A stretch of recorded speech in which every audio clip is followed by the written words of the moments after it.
Today we're going to be looking over the PJOG function block. It should be noted that any PLC that you're using for a high-speed output, PTO or PWM, needs to be transistor based. That would mean that the suffix of the PLC part number needs to end with a T for transistor rather than an R for relay base.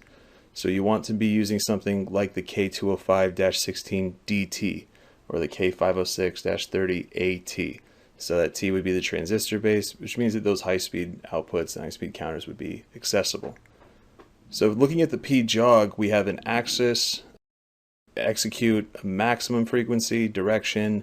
On the output side, we have a done, an error, and an error ID. Or the axis input would be output channel 0 or 1 for Q0.0 or Q0.1. So axis 0 is Q0.0, axis 1 is Q0.1. The max F is a unit in hertz, so the number of steps you're going to be making in a second.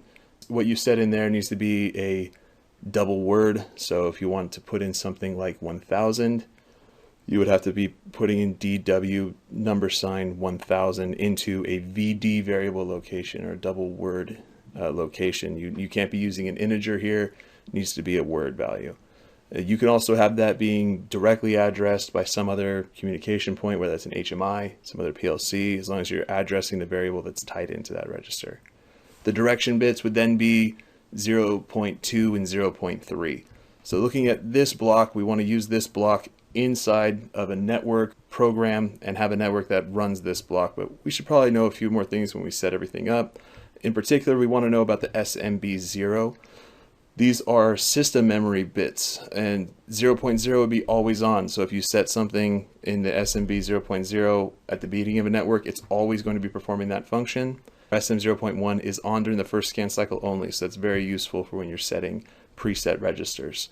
So we're going to use a few of those. Also, if we note that we have the SMB right here, we have the status and control registers. For axis 0, which we're going to be using Q0.0, we have an emergency stop flag, SM201.7. If the bit is 1, no more control instructions can be executed. So we need to reset this emergency stop flag bit each time we call to have the JOG or absolute, relative, phome, any one of those instructions to be called. We have to reset that output axis's emergency stop flag.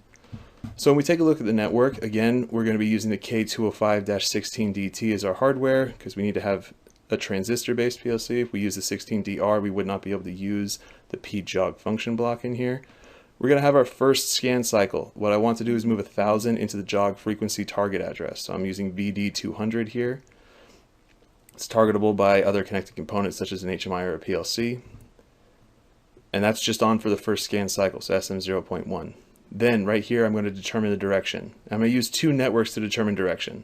If I0.3 is connected and I0.4 is disconnected, so this is active and this is normally closed, then we're going to move a 0 into VW198, just another variable word that's going to be the address for determining direction. And if the inverse is correct, if I0.4 is then connected while I0.3 is disconnected, we're going to move a 1 value into VW198. Then here we're going to use this to use our M2.0 and our SM201.7. We're going to reset that flag every time, whether or not it's up.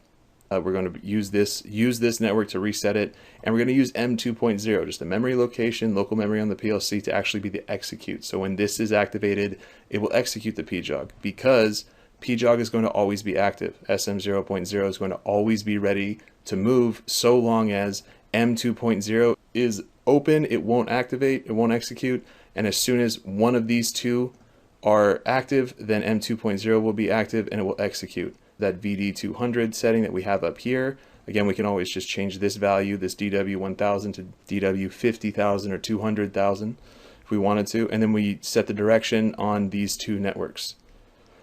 The output then is going to be on axis 0, so we're going to be using Q0.0 and 0.2 for direction. Then we'll have our done, error, and error ID in memory locations 1.0, 1.1, and a VB4 for the error ID. After we do this, all we will simply do is hit Save Project, Once we're done setting up this network, we're going to go into our project and hit compile all. After compile, we'll see the message out here. It says compilation successful, 0 errors, 0 warnings, 15 total instructions. Then with your connected PLC, you'll go ahead and download to it and run this using the Q0.0 output and Q0.2 output for direction, and trigger I0.3 or I0.4 for JOG plus and JOG minus.